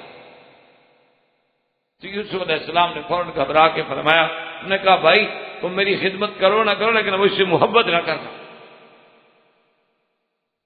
تو وہ بیچارہ گھبرا گیا، اس نے کہا عجیب بات، فرمایا پہلے میری جو خالہ تھی نا ان کے نے میری پرورش کی تھی، وہ بھی مجھ سے محبت کرتی، اور وہ چاہتی تھی کہ میں ان کے پاس رہوں، باپ کے گھر میں نہ ہوں، تو پھر بھی مجھ پر چوری کا الزام لگا کہ جناب یہ کپڑا چرا کے یوسف علیہ السلام چلے گئے ہیں تاکہ وہ اس الزام میں پکڑ کے مجھے اپنے پاس لے جائیں۔ پھر میرے باپ نے محبت کی تو میرے بھائی مجھے قتل کرنے کے لیے کنویں میں پھینک گئے۔ اس کے بعد امراۃ العزیز، عزیز کی بیوی نے مجھ سے محبت کی، آج جیل میں بیٹھا ہوں، پھر تم محبت کر کے مجھے کہاں پہنچانا چاہتے ہو؟ مجھے تو محبت راس ہی نہیں آتی، خدا کریے محبت نہ کر رہا مجھ سے۔ تو اب سیدنا یوسف علیہ السلام کی دیانت، ثقافت، عبادت دیکھ کے وہ دونوں قیدی جو ہیں وہ آئے حضرت یوسف علیہ السلام کی خدمت میں، انہوں نے کہا کہ ہم نے ایک خواب دیکھا، آپ مہربانی کر کے ہمیں خواب کی تعبیر۔ ایک نے کہا کہ میں نے تو یہ خواب دیکھا ہے کہ انی ارانی آصر خمرا، یہ خمر جو ہے مجازن کہہ دیا گیا ہے، ورنہ خمر شراب تو نہیں نچوڑا جاتا، نچوڑا تو اس سے کشید کیا جاتا ہے انگور سے اس کا پانی، پھر وہ جا کے شراب بنتا ہے، لیکن معال تو اس کا شراب ہی ہے نا، اس لیے اس نے کہہ دیا کہ میں شراب نچوڑتا ہوں، ورنہ شراب تو نہیں نچوڑا جاتا۔ اور میں جام میں شراب کشید کر رہا ہوں، اور دوسرے نے کہا جی میں نے یہ دیکھا ہے کہ میرے سر کے اوپر کھانا ہے، روٹیاں رکھی ہوئی ہیں، بہت بڑا لگن ہے، اور پرندے جو ہیں وہ روٹیاں میرے سر سے کھا رہے ہیں۔ حضرت یوسف علیہ السلام نے فرمایا کہ اچھا کوئی بات نہیں، تم جانتے ہو کہ تمہارے پاس جو بھی تو عام بات ہے اس سے پہلے بھی میں تمہیں خبر دے دیا کرتا ہوں، بتا دیتا ہوں، حالانکہ وہ تو خواب نہیں ہوتا، یہ تو خواب ہے۔ اور اس کی وجہ کیا ہے یہ بھی بتلا دیا کہ بھئی اس کی وجہ یہ ہے کہ میں نے اس قوم کو جو اللہ پر ایمان نہیں لے آتے اور آخرت پر ایمان نہیں لے آتے، میں اس ملت کو چھوڑ چکا ہوں۔ اور صرف یہ نہیں کہ اللہ نے مجھے ایسی باتوں کی توفیق دی ہے، بلکہ میں نے اپنے آبا سیدنا ابراہیم، سیدنا اسحاق اور سیدنا یعقوب علیہ السلام کی اتباع کی۔ اس لیے علماء نے لکھا ہے کہ یہ پہلا موقع ہے کہ جب ابراہیم حضرت یوسف علیہ السلام نے اپنے باپ دادے کا ذکر کیا ورنہ اس سے پہلے کبھی آپ نے یہ بات نہیں. اور پھر ذکر بھی ایسے کیا کہ جو سب سے بڑا شان والا تھا اس کا نام پہلے لیا، ورنہ آپ تو یعقوب کے بیٹے تھے، اور یعقوب علیہ السلام حضرت اسحاق کے بیٹے تھے، اور حضرت اسحاق حضرت ابراہیم کے بیٹے تھے. تو آپ کا پہلا تعلق تو حضرت یعقوب سے بنتا ہے. لیکن قرآن فرماتا ہے کہ وَاتَّبَعْتُ مِلَّةَ آبَائِي ابراہیم، پہلے ابراہیم کا نام کیوں؟ سب سے بڑی شان تو ان کی. وَإِسْحَاقَ وَيَعْقُوبَ، پھر اسحاق کا نام لیا، یعنی ترتیب جو ہے الٹ تھی. اس کو محاورات مصطلحات علماء میں کہتے ہیں کہ من الاعلی الی الادنی، کبھی ہوتا ہے من الادنی الی الاعلی، کہ کبھی تو آدمی اوپر سے شروع کرتا ہے، بڑے سے شروع کرتا ہے پھر چھوٹے پہ آتا ہے، اور کبھی یوں ہوتا ہے کہ آدمی چھوٹے سے شروع کرتا ہے اور بڑے تک. اور اس بات پر بھی اللہ تبارک و تعالیٰ کی شان دیکھیں اور پیغمبر کی عظمت دیکھیں کہ اللہ کا نبی جیل میں، لیکن قید خانے میں جو موقع مل گیا بات کہنے کا کہ دو آدمی ہیں عقیدت مند ہو کے میرے پاس آئے ہیں، تو یہ ایک فرصت ہے، ایک موقع ہے، میں اس موقع کو کیوں ضائع، تو فوراً اپنی اللہ کی توحید کی دعوت کہ یا صاحب السجن اارباب متفرقون خیر ام اللہ الواحد القہار. کہنے لگے میرے قید کے ساتھیو، اچھا یہ بتاؤ بہت سارے رب بہتر ہوتے ہیں یا ایک؟ کیوں تم تو خود بادشاہ کے ملازم رہ چکے ہو، سردار ایک اچھا ہوتا ہے یا 8 سردار اچھے ہوتے ہیں، 10 سردار اچھے ہوتے ہیں، ادھر بلا رہا ہے ادھر بلا رہا ہے ادھر بلا رہا ہے ادھر بلا رہا ہے، یا ایک سردار اچھا ہو کہ آدمی نے اسی ایک کی بات سننی ہے، ایک کی بات ماننی ہے، اسی کے احکام پہ چلنا. یعنی ایک بات تو عقل کا بھی یہ تقاضا ہے کہ جب 10 سردار ایک بندے کے ہوں، غلام ایک ہو اور سردار 10 ہو، انار ایک ہو اور بیمار 100 ہو. یہ تو عقلی طور پر بھی واضح بات ہے کہ ایسی بات پہ اصولی بات ہے کہ 10 خدا نہیں اچھے ہوتے. اگر 2 خدا بھی ہوں تو عالم کا نظام تباہ ہو جائے، چھ جائے کہ کوئی 10 خدا مانے یا 3 خدا مانے یا کروڑوں دیوی دیوتا مانے. یہ تو عقلی دلیل دی، اور اس کے بعد فرمایا دلیل نقلی بھی دی کہ ما تعبدون من دونہ الا اسماء سمیتموها انتم وآباؤکم ما انزل اللہ بها من سلطان. اور یہ جو تم نے خدا بنا رکھے ہیں کہ کہیں لات ہے، کہیں حبل ہے، کہیں عزا ہے، کہیں ودن ہے، کہیں سواعن ہے، کہیں یغوثا ہے، کہیں یعوقا ہے، کہیں نصرا ہے، تم لوگوں نے نام رکھے، تم لوگوں نے بنا رکھا ہے کہ اس خدا سے ہم نے خیر مانگنی ہے اور اس سے شر مانگنا ہے. یہ یزدا ہے اور یہ اہرمن ہے، یہ نور کا خالق ہے اور یہ ظلمت کا خالق ہے، یہ خیر کا خالق ہے اور یہ شر کا خالق ہے. یہ کیا تم نے نام بنا رکھے؟ عجیب بات ہے. کوئی دلیل ہے تمہارے پاس؟ کوئی حجت ہے؟ کوئی برہان ہے؟ اس لیے ہمیشہ یاد رکھو کہ اس کے لیے کوئی دلیل نہیں. ان الحکم الا للہ امر اللہ تعبدوا الا ایاہ ذالک الدین القیم ولکن اکثر الناس لا یعلمون. صرف اللہ کا حکم، اور یاد رکھو آپ نے فرمایا اس کا حکم ہے کہ ماں سوا اس کے کسی کی عبادت جائے. لیکن اکثر لوگ جو ہیں وہ جاہل ہیں، وہ نہیں جانتے، اور اللہ کے ساتھ غیروں کی بھی عبادت کرتے ہیں. کبھی قبروں پہ سجدے کرتے ہیں، کبھی مردوں کو سجدے کرتے ہیں، کبھی زندوں کو سجدے کرتے ہیں، شخصیت پرستی بھی کرتے ہیں، مردہ پرستی بھی کرتے ہیں، بت پرستی بھی کرتے ہیں. کوئی سورج کا پجاری ہے، کوئی چاند کا پجاری. یہ کیا بات؟ یعنی اس سے ایک سبق ملا کہ داعی حق جو ہوتا ہے، یعنی دعوت دینے والے کا یہ کام ہے کہ جب بھی موقع ملے پھر اپنی دعوت کو وہ نہ بھولے، فوراً سب سے پہلے اپنی دعوت کی بات. اسی لیے علماء کہتے ہیں کہ آدمی یہ نہ دیکھتا رہے ایک موقع مل گیا ہے، اللہ تبارک و تعالیٰ نے ایک ذریعہ بنایا ہے، ایک آدمی آپ کی طرف کسی حال میں متوجہ ہو گیا ہے، آپ اپنی بات تو کریں، آپ اپنی دعوت اس کے سامنے رکھیں۔ اور دوسرا یہ ہے کہ اسلوب دعوت دیکھیں۔ اللہ تبارک و تعالیٰ کے پیغمبر نے ایسی بات جو ہے کیسے بیان فرمائی کہ وہ قید میں بیٹھے ہیں، لیکن کہتے ہیں یا صاحب السجن، تم تو میرے قید کے ساتھی ہو گئی، تم تو میرے دوست ہو، تم تو میرے صاحب ہو، ہم تو کٹھے اس مصیبت میں پڑے ہوئے ہیں۔ یہ نہیں کہتے کہ بھئی تم تو کافر ہو، تم تو غیر اللہ کی پوجا کرنے والے ہو، یہ بات نہیں کہا۔ بڑا اسلوب ہے، انداز ہے، بیان ہے۔ اور اس لیے کہ جب دعوت پیغمبرانہ کے مطابق، جب اسلوب کریمانہ کے مطابق آپ کسی سے بات کریں گے تو وہ بات اصل، اور وقت ضائع کرنے کا معنی یہ ہوتا ہے کہ اللہ نے جو آپ کو فرصت مہیا کی تھی آپ نے ضائع کر۔ اس لیے حضرت جلندری رحمۃ اللہ علیہ، حضرت محمد علی جلندری رحمۃ اللہ علیہ جو ختم نبوت کے ایک بڑے عظیم رہنما گزرے، وہ فرمایا کرتے تھے کہ ایک دفعہ میں اسٹیشن پہ آیا، اس دور میں سادہ وقت تھا، کہتے ہیں کہ میں نے 2 آنے یا پتہ نہیں 4 آنے کی ایک چائے کی پیالی خریدی اور 4 آنے کا ایک رس خریدا، ایک کیک خریدا کہ بھئی اب گاڑی کا ٹرین کا آنے کا وقت ہے، اب یہی ناشتہ ہے، وہ ٹھیک ہے، تو لے لیا اور میں نے ناشتہ کیا، ناشتہ کر کے چل پڑا۔ فرماتے ہیں کہ راستے میں مجھے خیال آیا کہ محمد علی تم نے تو ناشتہ کر لیا، اپنا پیٹ بھی بھر لیا، ختم نبوت کے جو تم سپاہی ہو اور ختم نبوت کے کاز تمہارا مشن ہے، اس کے لیے تم نے کیا کیا؟ فرماتے ہیں کہ فوراً میں نے اپنا جو ساتھ میرا چھوٹا سا بیگ تھا کھولا، اس میں سے ایک کارڈ نکالا۔ اس وقت جوابی کارڈ ہوتے تھے، 3 پیسے کا ایک کارڈ ہوتا، جوابی کارڈ بھی نکالا اور اس پر ختم نبوت کا ایڈریس بھی لکھا ہوا تھا، وہ لایا۔ اور وہ جو کینٹین والا تھا، کیفیٹیریا والا، میں نے کہا کہ میرے بھائی یہ ختم نبوت کے مجلس کا ایک کارڈ ہے،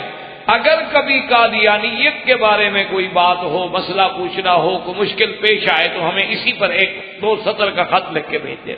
فرماتے میں دے کے چلا گیا، کہتے کئی سال کے بعد اسی آدمی کا کارڈ ملا کہ ہم فلاں چک کے رہنے والے ہیں، سندھ کے فلاں علاقے میں ہم رہتے ہیں، وہاں مرزائیوں نے، قادیانیوں نے اپنے مبلغ بھیجے ہیں اور اتنا زور لگایا ہے کہ کئی لوگ جو ہیں قادیانی بن گئے، تو آپ نے مجھے کارڈ دیا تھا، میں آپ کو مطلع کر رہا ہوں۔ مولانا فرماتے ہیں کہ ہمیں کارڈ ملا، ہم نے اسی وقت بیٹھ کے فیصلہ کیا، مولانا لال حسین اختر کو بلایا، مولانا محمد حیات صاحب کو بلایا، اور بڑے بڑے علماء جو اس مسئلے پر ماہر تھے اور اس مسئلے پر اتھارٹی تھے، ان سب کو لے کر ہم اس بستی میں پہنچے، جلسے کیے، تقریریں کی، مرزائیوں کو دعوت مناظرہ دی۔ وہ جب آئے تو شکست کھا گئے، اور جن لوگوں کو مذبذب ہو گئے تھے یا قادیانی ہو گئے تھے، اللہ نے پھر ان کو اسلام نصیب فرمایا۔ تو فرماتے ہیں کہ اگر وہ میں چھوٹی سی غلطی کرتا کہ اگر وہ کارڈ نہ دیتا تو اس بیچارے کو کیا پتا میں نے کس کو کہا، لیکن میں نے اس وقت کو ضائع نہیں کیا، اپنی جماعت کا، اپنے منشور کا پیغام میں نے پہنچا دیا، اللہ نے اس کو ذریعہ بنایا کہ کتنے لوگوں کا ایمان بچ گیا۔ اس لیے ہمیشہ اس بات کو یاد رکھا کریں۔ یہ آج کل ہماری جدید تہذیب جو ہے نا جی، اس میں کچھ یہ ہو گیا ہے کہ دیکھو جی ہم تو مولوی صاحب کو ملنے گئے تھے اور مولوی صاحب نے تو اپنی تقریر شروع کر دی، یار ان مولویوں کو کہ پتہ نہیں بیماری لگی ہوئی ہے کیا لگا ہو، یہ بات نہیں ہوتی، بلکہ ان پر شرعاً ذمہ داری ہوتی ہے کہ آپ میرے پاس آئیں، کسی بہانے سے آئے ہیں تو بات سنیں گے، پتہ ہے ویسے تو آپ نہ سنتے میری بات۔ اس لیے اللہ کے پیغمبر نے اپنی جیل کی زندگی کو سامنے نہیں رکھا، فوراً توحید کا سبق پڑھا اور اس کے بعد ان کو تعبیر کہ یا صاحب السجن اما احدکما فیسقی ربہ خمرا واما الاخر فیسلب فتأکل الطیر من رأسہ قضی الامر الذی فیہ تستفتیان۔ حضرت یوسف علیہ السلام نے فرمایا کہ میرے ساتھیو، اما احدکما، تم 2 میں سے ایک آدمی جو ہے وہ تو اپنے بادشاہ کو پھر جا کے جام پلائے گا، وَأَمَّا الْآخَرُ، اور تم میں سے دوسرا جو ہے فَيُسْلَبُ فَتَأْكُلُ الطَّيْرُ، اس کو پھانسی دی جائے گی اور اس کا گوشت جو ہے وہ پرندے نوچ نوچ کے کھائیں گے۔ اچھا اب دیکھیں یہاں بھی اسلوب ہے، آپ نے یہ نہیں فرمایا بھی ساقی تم جو ہے نا تم تو کل جاؤ گے، ٹھیک چھوٹ جاؤ گے، اور پھر اپنی ڈپٹی پہ بھی چلے جاؤ گے اور اپنے بادشاہ کو شراب پلاؤ گے. باقا یعنی اما احدکما، تم دو میں سے ایک، تاکہ براہ راست کسی کو یہ کہنا کہ تم پھانسی چڑھ جاؤ گے، تمہارے مرنے کا وقت قریب آ گیا ہے اور تمہارا انجام بڑا برا ہونے والا ہے، بھیانک ہونے والا ہے. تو یہ اسلوب کے خلاف تھا، یہ شان کرم کے خلاف تھا. اس لیے ایک بات کی، وہ بات واضح تھی کہ بھئی آخر شراب تو اسی نے پلانا ہے جو ساقی تھا، اور جب دوسرے کے سر کے اوپر سے پرندے کھا رہے ہیں تو صاف بات ہے کہ اس کا معنی یہ ہے کہ پھانسی چڑھے گا اور اس کے گوشت کو نوچا جائے گا. لیکن آپ نے کسی کا نام نہیں لیا، بلکہ فرمایا اما الآخر فیسلم. تو علماء نے لکھا ہے کہ جب آپ نے یہ تعبیر بیان فرما دی تو ان میں سے وہ دونوں جو ہے کہنے لگ گئے کہ جی ہم نے تو خواب نہیں دیکھا تھا، ہم تو بس ویسے آزمانا چاہتے تھے کہ جیل میں بڑا چرچا تھا کہ اللہ نے یوسف علیہ السلام کو بڑا خواب کا علم دیا. یہ خواب کی تعبیر مستقل علم ہے، اللہ تبارک و تعالیٰ نے یوسف علیہ السلام کو اس میں بڑی خصوصی مہارت عطا فرمائی. آپ نے فرمایا دیکھو تم نے خواب دیکھا تھا یا نہیں دیکھا. ایک نبی کے سامنے آ کے اس کو بطور خواب کے کہنا اور تعبیر لینا، اور میں نے تعبیر، اب قضی الامر، اب اللہ کی تقدیر کا وہی فیصلہ ہو گیا جیسے تم نے پوچھا اور میں نے جواب. اب جب یہ بات ہو گئی، وقال للذي ظن انه ناج منه اذكرني عند ربك فانساه الشيطان ذكر ربه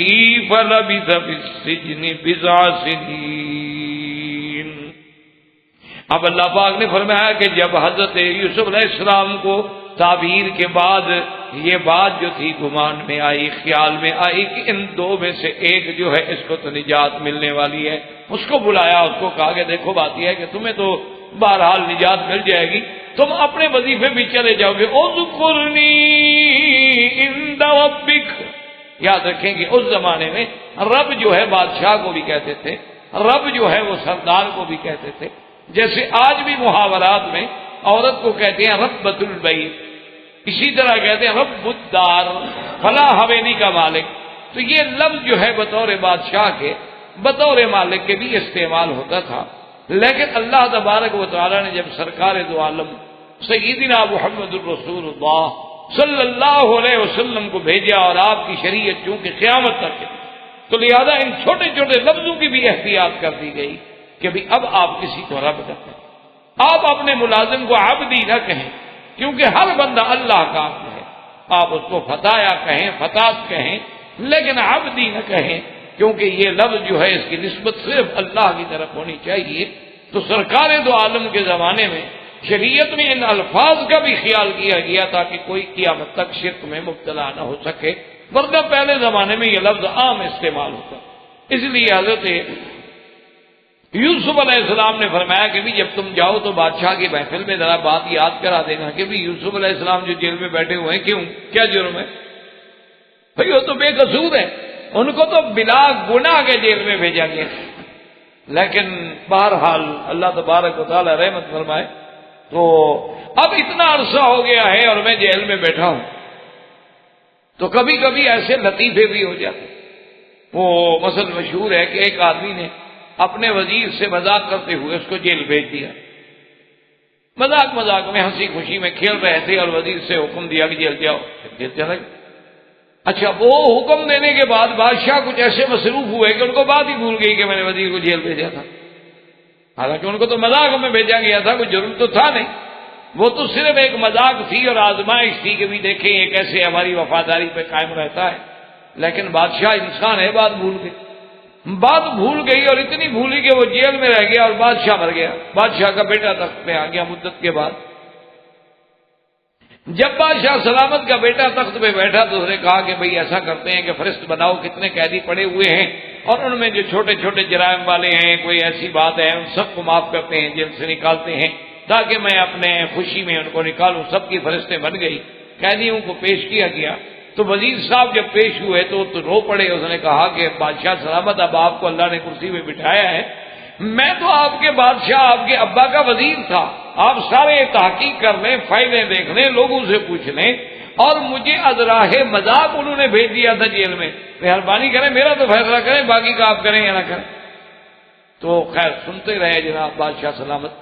اور جب آخر میں اٹھے تو کہنے لگے کہ بھائی ایسا کریں کہ سب کو چھوڑ دیں، اس کو رہنے دیں، بابو کی نشانی ہے پڑی رہے تو بہتر،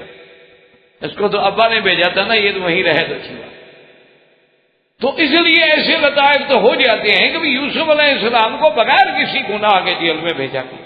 کوئی جرم نہیں، کوئی بات نہیں، اور کیا جانے خود بھیجنے والا کو پتا ہے کہ یوسف میں گناہ، لیکن یوسف علیہ السلام اس لیے فرمایا کہ ذرا بات یاد کرائیں بادشاہ۔ اب یاد رکھیں کہ قرآن میں ایک لفظ آیا کہ فَأَنْسَاهُ الشَّيْطَانُ ذِكْرَ رَبِّهِ، کہ شیطان نے بھلا دیا اس کو اپنے بادشاہ کو کہنا۔ اس میں دو قول، بعض علماء فرماتے ہیں کہ انساہو ضمیر اسی کی طرف راجع ہے جس کو حضرت یوسف نے فرمایا تھا نا کہ یاد کرانا، اس کو بھول گئی بات، اور بات کہتے نہیں فَأَنْسَاهُ الشَّيْطَانُ ذِكْرَ رَبِّهِ، حضرت یوسف علیہ السلام کو بھلا دیا، کہ حضرت یوسف علیہ السلام بھول گئے کہ میں خدا کو چھوڑ کے کیسے کسی کو پیغام دے رہا۔ تو بعض علماء نے اس کا یہ ترجمہ بھی کیا ہے، لیکن بہرحال اس سے پہلا قول زیادہ صحیح ہے کہ اللہ کے پیغمبر کی پیغمبر بھی انسان ہوتے ہیں، لیکن اگر دوسرا ترجمہ ممکن ہے تو ہم کوئی ایسی بات پیغمبر کی طرف کیوں نسبت کریں جو آپ کے شان کے مطابق نہ، حتیٰ کہ اس لیے حدیث مبارک میں آتا ہے کہ اسی وجہ سے بہرحال حضرت یوسف پر بھی ابتلا آ گیا، حضرت یوسف پر بھی امتحان آ گیا۔ اس لیے حضور پاک صلی اللہ علیہ وسلم کی ایک حدیث مبارک ہے، آپ نے فرمایا کہ اگر یوسف کسی غیر کو پیغام نہ دیتے تو اتنی دیر پھر آپ کو جیل میں نہ رہنا پڑتا، لیکن اللہ کو یہ بھی گوارا نہ ہوا کہ آپ نے کیوں کسی کو پیغام دیا۔ لیکن یاد رکھیں کہ شریعت کے حکم میں مسئلے کے طور پر اگر آدمی کو تکلیف ہے تو اسباب تلاش کر سکتا ہے، کہہ سکتا ہے، کوشش کرنا شریعت کے خلاف نہیں ہے، یہ ہمیشہ بات یاد رکھیں۔ لیکن تو نبوت کا مقام بہت بلند ہوتا ہے، انبیاء کا مقام بڑا بلند ہے، ورنہ آپ کسی کو کہیں کہ بھائی میں بے گناہ ہوں میری سفارش کر دیں، یا میری خطا ہو گئی ہے میری مدد کر دیں، تو یہ کوئی بات شریعت کے خلاف نہیں ہے۔ لیکن نبیوں کا مقام، اللہ نبی کے بارے میں تو یہ بھی گوارا نہیں کرتے کہ میرے بغیر کسی کو پیغام دے، چاہے جائز بھی ہو۔ اس لیے اللہ کی شان یہ ہے کہ وہ ساقی جناب جب اپنی ڈپٹی پہ آیا، جب وہ پھر بحال ہوا اور پھر اس کو اپنا مرتبہ و مقام ملا، تو پھر جب کرسی ملتی ہے اور عزت ملتی ہے تو پھر کون یاد رہتا ہے پرانے قید کے قصے، کس کو یاد رہتے؟ وہ تو جناب بات ہی بھول گیا کہ مجھے یوسف علیہ السلام نے کیا کہا، اور اس وجہ سے فَلَبِثَ فِي السِّجْنِ بِضْعَ سِنِينَ، بضع کا معنی ہوتا ہے 3 سے لے کر 9 تک۔ تو مفسرین کرام رحمہم اللہ تعالی علیہ فرماتے ہیں کہ تقریباً 7 سال کی مدت جو ہے حضرت یوسف علیہ السلام کو پھر جیل میں رہنا پڑا، صرف اس وجہ سے اللہ کی طرف سے اور امتحان۔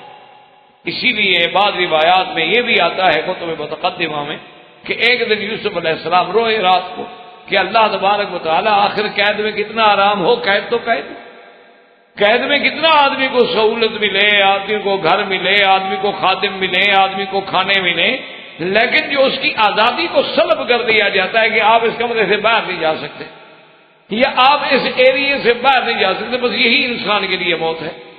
کیونکہ اللہ تبارک و تعالیٰ نے ہر آدمی کو حلال پیدا کیا ہے، آزاد پیدا کیا ہے۔ جب اس کی آزادی کی نعمت سلب ہو جاتی ہے تو انسان تو پھر کسی قیمت کا نہیں ہے، انسان ختم ہو جائے۔ حضرت یوسف علیہ السلام بھی جب بہت پریشان ہوئے، مدت کو 7 سال کو مذاق تو نہیں کہہ دینا تو بڑا آسان ہے، 7 سال زندگی کا ایک حصہ ہے، اور عین شباب میں کہ جب آدمی کی راحت کے دن ہیں، آرام کے دن ہیں، پھرنے کے دن ہیں، سیر کے دن ہیں، کھانے کے دن، اور وہ جیل میں بیٹھے ہیں یوسف علیہ السلام۔ تو ایک دن آپ روئے، اللہ کے آگے فریاد کی، تو اللہ تبارک و تعالیٰ نے جبریل علیہ السلام کو حکم دیا کہ میرے نبی کے پاس جائیں، یوسف علیہ السلام کے پاس، کہیں کہ اب آپ کیوں گھبرا رہے ہیں، آپ رو رہے ہیں اور معافیا مانگ رہے ہیں، کیوں؟ آپ نے تو خود کہا تھا قال رب السجن احب الی مما يدعوننی الیہ، آپ نے تو کہا تھا کہ میرا مولا جس طرح مجھے یہ عورتیں دعوت دے رہی ہیں اس سے تو جیل بہتر ہے، تو آپ نے تو خود چنی جیل، آپ کو پسند تھی، آپ نے مانگی تھی، آپ کے مانگنے کے مطابق تو ہم نے بھیجا آپ کو جیل میں، اب آپ جیل سے تنگ آ گئے، آپ نے کیوں مانگی تھی یہ؟ اگر اس وقت آپ یہ دعا کرتے کہ یا اللہ ان عورتوں کے شر کو بھی پھیر دے اور مجھے جیل سے بھی بچا دے، تو ہم تو دونوں سے بچا لیتے۔ لیکن اس وقت تو آپ نے اسی لیے حکم ہے کہ خدا نہ خواستہ کسی آدمی پر مصیبت آئے تو وہ یہ نہ کہے کہ یار یہ تو بہت بڑی مصیبت ہے، اللہ میاں کوئی چھوٹی دے دو، اگر اس سے کوئی چھوٹی ہوتی تو وہ ٹھیک تھا، نہیں، بلکہ مانگنا چاہیے العفو والعافیہ کہ اللہ معافی عطا فرما، نہ بڑی مصیبت دے نہ چھوٹی مصیبت، کہ انسان تو آخر انسان ہے، وہ عاجز ہے، وہ ضعیف ہے، وہ کیسے مصائب و شدائد کا متحمل ہو سکتا ہے، اس لیے حکم دیا کہ ایسی بات جو ہے وہ تو تحمل کر ہی نہیں سکتا۔ اب جناب قرآن مجید فرماتا ہے کہ بلا بِئْسَ فِي السِّجْنِ بِضْعَ سِنِينَ،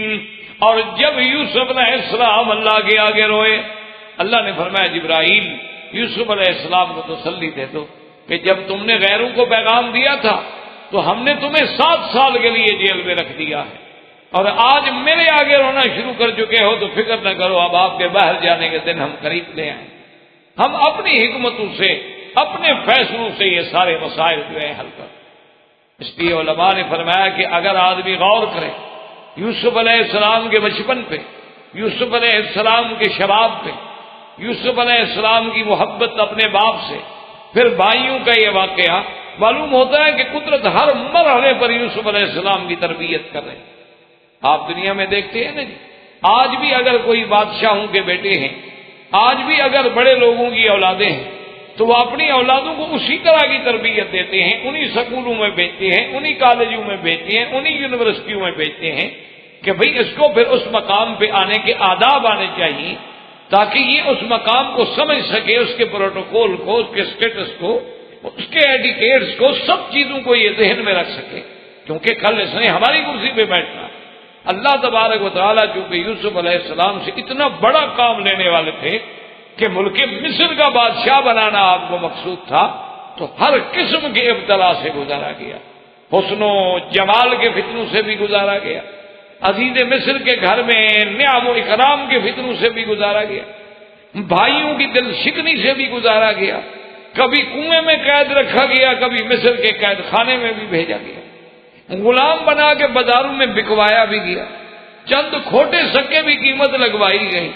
تو یہ ساری حکمتیں تھیں۔ اصل بات یہ تھی کہ اللہ تبارک و تعالی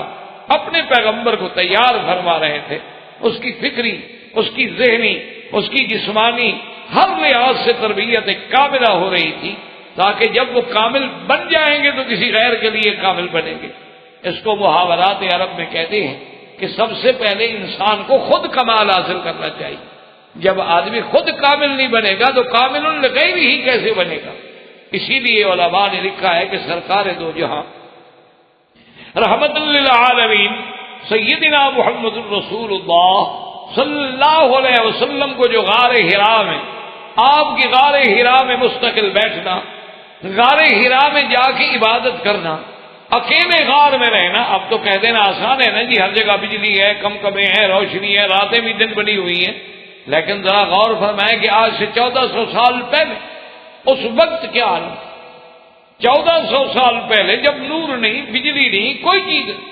اس وقت اکیلا غار میں بیٹھنا، اور پھر سب سے پہلے اللہ اپنے نبی کو حکم دے رہے ہیں کہ قم اللیل، ساری رات جاگو، تھوڑی سی رات آرام کر لو، ساری رات میری عبادت کرو، قم اللیل الا قلیلا، ساری رات عبادت کریں مگر تھوڑا سا حصہ آرام کر لو۔ پھر اس کے بعد تھوڑی رعایت دی کہ نصفہ او انقص منہ قلیلا او زد علیہ، یا تو آپ ایسا کریں کہ آدھی رات آرام اور آدھی رات کے بعد